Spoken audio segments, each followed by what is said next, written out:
intellectuel au président Sall. Le président Sall nous a rejoints hier au soir. Vous avez pu déjà le rencontrer au cours du dîner. Le président Sall a présidé aux destinées du Sénégal pendant un certain nombre d'années, même des années certaines. Et il a été le continuateur d'une gouvernance qui a fait la réputation de son pays depuis Léopold Sédar Senghor, en termes de démocratie, en termes de fluidité des rapports politiques et sociaux. Et c'est un homme qui représente, vous n'écoutez pas Monsieur le Président, qui représente pour moi la référence en matière de leadership. Et il l'a démontré et je suis fier qu'il ait accepté d'être avec nous. C'est un grand honneur, Monsieur le Président. Merci vraiment d'être ici. Je suis très heureux que vous soyez avec nous pour parler d'une problématique qui est tout à fait dans la ligne du programme et des grands axes de ce forum, la sécurité.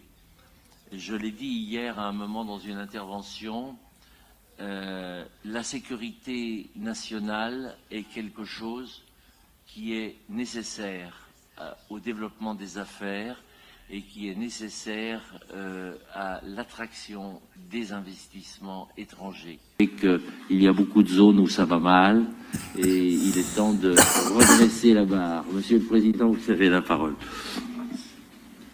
Merci beaucoup, cher Jean-Paul. Mesdames et Messieurs les ministres, Excellences, Mesdames, Messieurs les ambassadeurs, distingués participants en vos rangs, grades et qualités, chers amis, Monsieur le Premier ministre, cher Modibo Diarra, avant tout propos, je tiens à adresser mes salutations fraternelles à Sa Majesté le roi Mohamed VI, que Dieu l'assiste, et lui renouveler mes meilleurs vœux de bonne santé, de longévité et de réussite dans l'exercice de ces éminentes charges au service du peuple marocain, amis et frères. Le Sénégal et le Maroc sont liés par une amitié multiséculaire, solide, fondée sur des valeurs communes, une convergence de vues sur toutes les questions d'intérêt stratégique et une coopération intense dans plusieurs domaines d'activité, y compris les affaires maritimes. J'ai d'ailleurs visité à ce propos le port de Tanger-Med en novembre 2019. J'en garde l'excellent souvenir d'un hub logistique de première classe, symbole et vitrine d'une Afrique ambitieuse et déterminée à prendre sa place dans les grandes routes maritimes mondiales. Dans le même esprit, je me réjouis ce matin de prendre part pour la première fois à cette rencontre du Grand Montana Forum. C'est une dette dont je m'acquitte auprès de l'excellentissime ambassadeur Jean-Paul Carrefour, qui depuis plus de 2 décennies m'invite régulièrement à toutes les éditions. Excellence, cher Jean-Paul, merci pour ton aimable invitation et surtout merci pour ta persévérance. Et c'est un honneur pour moi de participer avec vous ce matin sur ces échanges très importants concernant la sécurité maritime, sécurité et sûreté maritime. Dans un monde de guerre et de tensions multiples, la problématique de la sécurité et de la sûreté fait assurément partie de l'enjeu sécuritaire global. Les routes maritimes continuent d'être exposées à de graves menaces. Conflits armés, piraterie, trafic illicite de tout genre, rivalité géostratégique, et j'en passe. Et nous le vivons présentement. Les conséquences de ces menaces sont dommageables à plusieurs égards. Les navires sont obligés de d'abandonner leur route maritime habituelle et de faire de grands détours. On le voit, tous ces navires qui évitent la zone du Golfe et qui sont obligés de repasser par le Cap de Bonne-Espérance pour continuer leur route. Et cela entraîne d'importants coûts additionnels. Ce sont les prix, évidemment, qui augmentent pour le consommateur. Finalement, c'est en dernier lieu celui qui paye tout cela. C'est également l'environnement qui en subit les dommages collatéraux avec le surcoût d'émissions de carbone généré par le rallongement des distances, mais c'est surtout le commerce qui en souffre profondément. Or, le transport maritime représente aujourd'hui plus de 80% des échanges mondiaux, faisant des ports des leviers uniques du commerce et du développement, mais aussi des lignes de défense de notre sécurité économique et humaine. C'est dire que si la mer représente une porte ouverte sur le monde qui donne accès à d'immenses opportunités, il faut en même temps veiller à ce que cette ouverture ne se transforme en faille sécuritaire.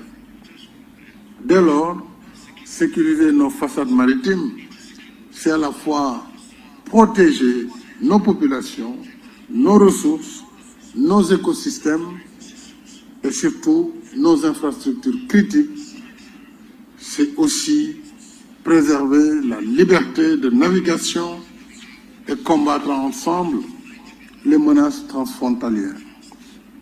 Mesdames et messieurs, ces enjeux majeurs nécessitent une collaboration renforcée entre pays par l'échange d'informations, par la mutualisation des capacités navales et la coordination entre forces de défense et de sécurité et services portuaires.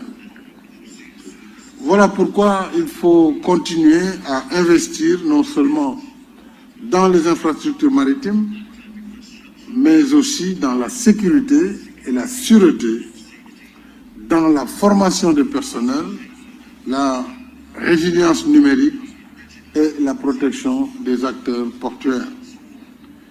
Ces derniers qu'on peut considérer comme des sentinelles essentielles au commerce international.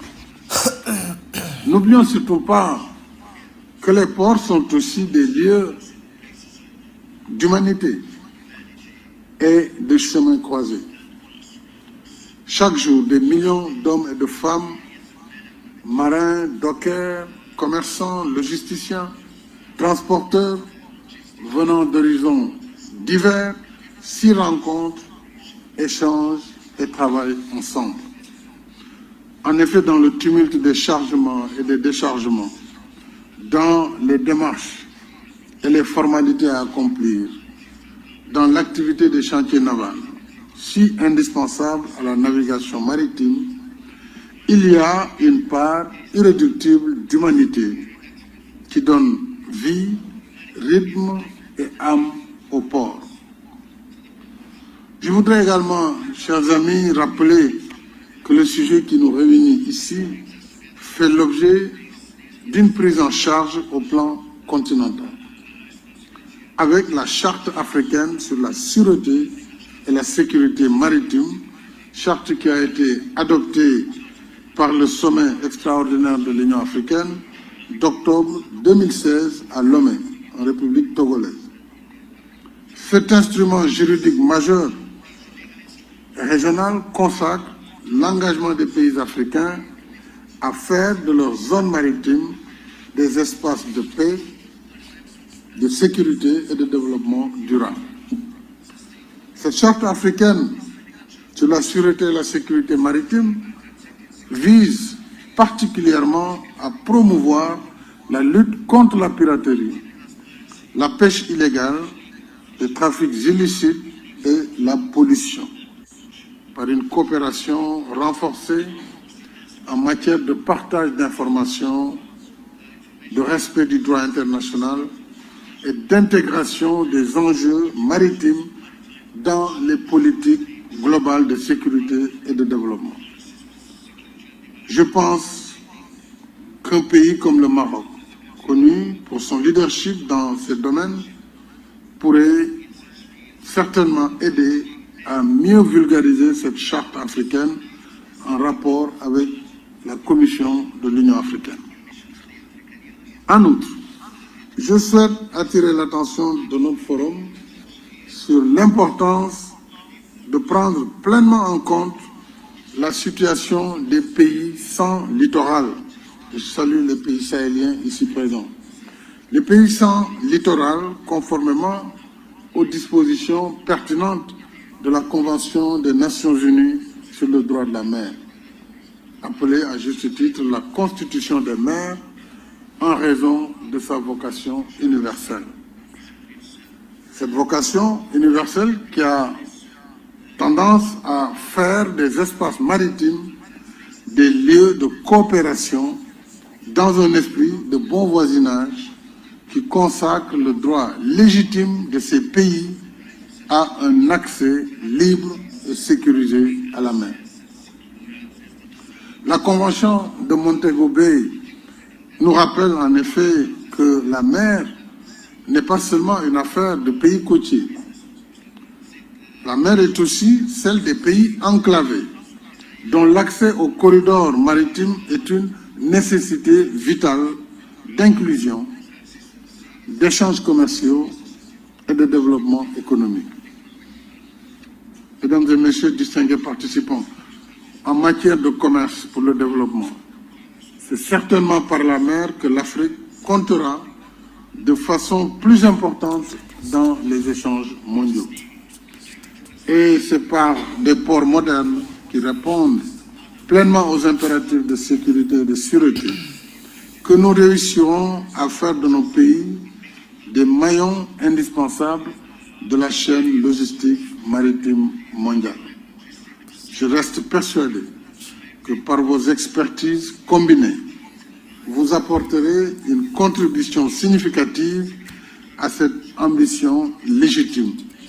Je vous y encourage vivement et voudrais encore une fois remercier Jean-Paul Cartron pour sa résilience parce que nous sommes au 40e anniversaire du Forum du Grand Montano. Cela prouve vraiment son mérite et cela prouve la justesse de sa vision et il mérite tous nos encouragements et tout notre soutien. Je vous remercie de votre aimable attention.